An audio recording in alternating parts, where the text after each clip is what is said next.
I came to electronic music fairly late in my life. I'm fairly new to the world of electronic music. And as such, I missed the opportunity to study it in a formal setting. And so most of my familiarity and knowledge of electronic music has been acquired through self-learning and some classes in the past few years. I wanted to make a video that covers a few of the particular books that I've particularly appreciated in learning about electronic music. I'm not an expert or even a long-time resident in the world of electronic music, but these books have really enriched my experience as I learn, and so I'd like to share them with you. The first book that I want to talk about is Audio Culture: Readings in Modern Music. I think that this is a really good introduction to a variety of musical conversations, both historical and ongoing, regarding music and sound and what sound means as it comes into the sort of modern electronic moment. There's so much music and so much discourse around music that having access to a partial map of that space of discourse has been really helpful for me to navigate and understand so many of the conversations that are already happening or have already happened about music. The book is full of either short essays or excerpts from other texts that describe different discourses that have existed on sound and sort of the culture of experiencing sound, and a lot of stuff specifically about electronic music. And it's just a great way to get to know who are some of the people who are talking about these things and what are they saying about audio culture and music and electronic music. It's a very thick book. It's a chunky book, but you don't have to read it from beginning to end in order to appreciate it or get something out of it. All of the individual essays are rather short, and it's very easy to hop around. They're nicely organized by theme, and it's the sort of thing that you can dip into and reference as you're encountering different ideas in music and audio culture. Some of the particular essays that I personally enjoyed and would recommend from here are Anne Carson's The Gender of Sound. I really like the work of Anne Carson more broadly. I was first familiar with her poetry and the way that she approaches theory and history and the sort of unpacking of language and ideas through these historical lenses is just so interesting. Also, The Music of the Environment by R. Murray Schafer, Evelyn Glennie's Hearing essay, The Studio as Compositional Tool by Brian Eno, Derek Bailey's essay on free improvisation, and Philip Sherburne's Draw a Straight Line and Follow It: Minimalism in Contemporary Electronic Dance Music. This is just a scattering of some of the things that are really interesting in this book, and it's a great reference for getting up to speed with what people have been talking about in audio culture. The next book that I would recommend is Pink Noises: Women on Electronic Music and Sound by Tara Rogers. It's a collection of interviews with different practitioners of electronic music and sound art who are all women. And it's just really good and interesting in a way that expands tremendously on the readings in audio culture. History and even some contemporary circles of discourse have a tendency to overlook the activity and the accomplishments of women. And I find in Pink Noises a great read for remedying some of those issues. The interview format works really well, both in the way that it gets at context and specificity for each of the artists' work, and also the way that it draws connections and a network of relationships between all of the artists. Again, just like with the previous book, uh, it's all worth reading, but some of my personal favorites were the interviews with Eliane Radigue, Maggie Payne, Ikue Mori, Maria Chavez, and Jessica Rylan.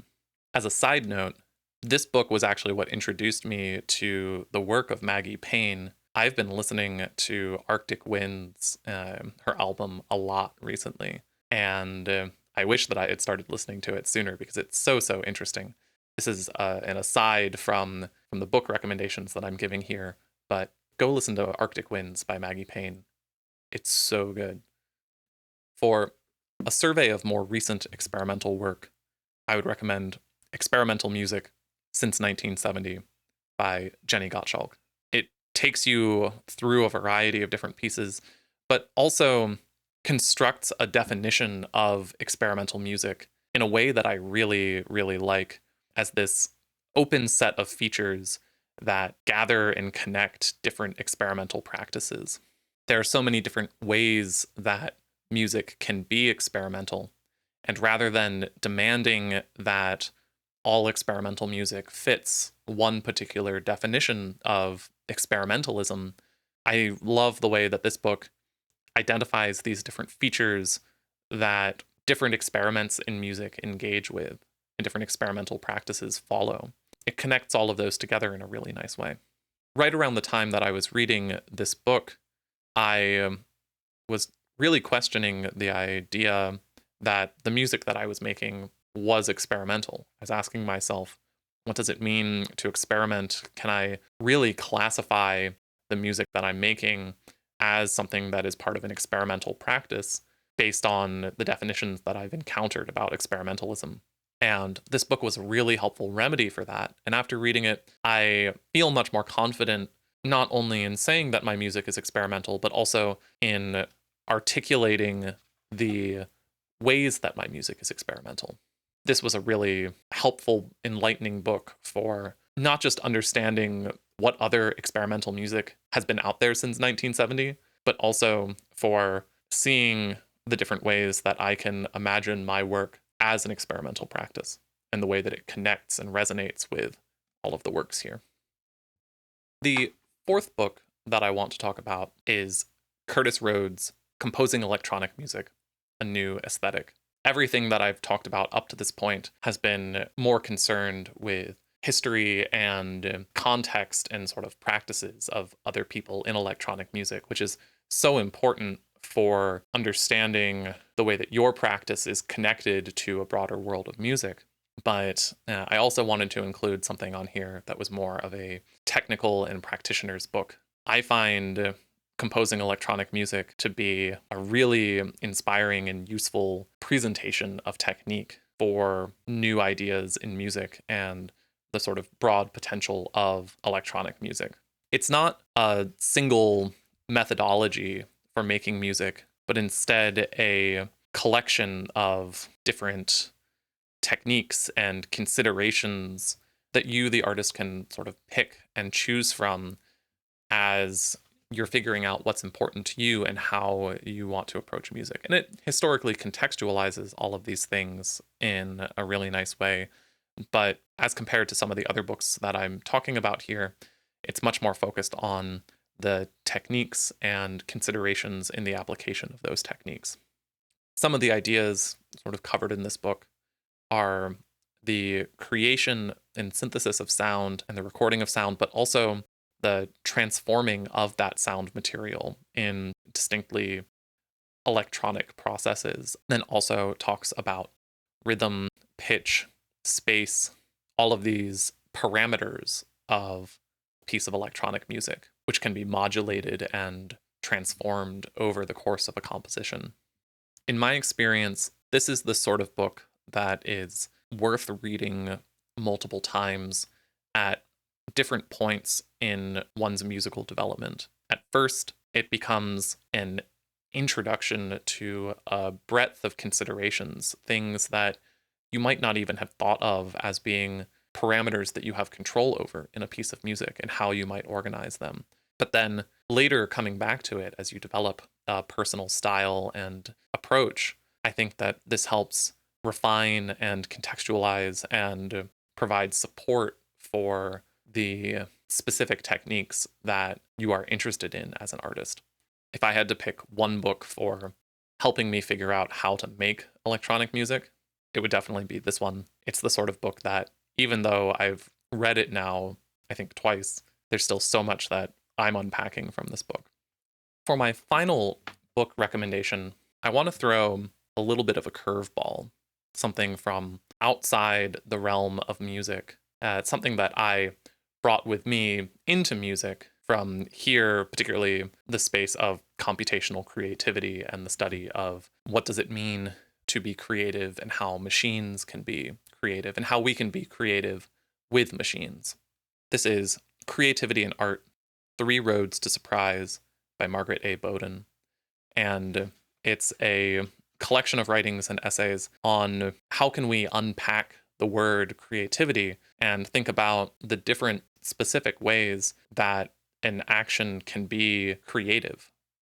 I think it's really helpful as an artist to investigate these fundamentals, to drill in and have a definition, not necessarily one that you take specifically from this book, but for an artist to develop their personal definitions of their basics, of defining the action itself that they're taking. What does it mean to create, and how does a created thing become creative? I also think that with so many discussions of artificial intelligence happening right now, both inside and outside of music, it's really helpful to have more ideas and more tools for unpacking this idea of creativity in its relationship specifically to machines and computers. This is a book from 2010 that I think for the last decade has been rather influential within sort of like the academic communities of computational creativity and artificial intelligence in thinking about what creativity means and how computers can be creative. And so it brings some context and a, I think, usefully tempered perspective to the current models of artificial intelligence that exist nowadays, and a deeper read on how we define creativity and the relationship of computational tools to creativity can be a really helpful tool for navigating this current moment, thinking about artificial intelligence. Beyond the whole AI thing, it's also just a really useful book for creativity for ourselves. We're people who use tools to make music, and thinking about ourselves, our tools, and how we come together with our tools to be creative, it's just really useful. I know this is a lot of reading, and my advice is not for you to go out and read all of these books right now. My intention here isn't even to say that you need to read all of these books in order to know something about electronic music. These are my favorite resources from the last 2 years or so of learning about electronic music. I hope that they can be helpful navigational tools for you, partial maps in finding your own way through electronic music. I think I'm going to follow up this video with one specifically about books on synthesis that I found useful for figuring out synthesis for myself. I have some book recommendations there as well that I would like to put out. When we are making music and being creative, it's so important, I think, to sometimes step away from our instruments in order to pull in more inspiration, to get that fuel for making music. And this can be history and theory and ideas. It can also just be going outside, walking in the park, spending time with friends. All of these things are ways that we gather fuel for our creative practices. But understanding history and context and the work that other people have done so that you can connect to and build on that work is really useful. And these are some of my favorite books for doing that.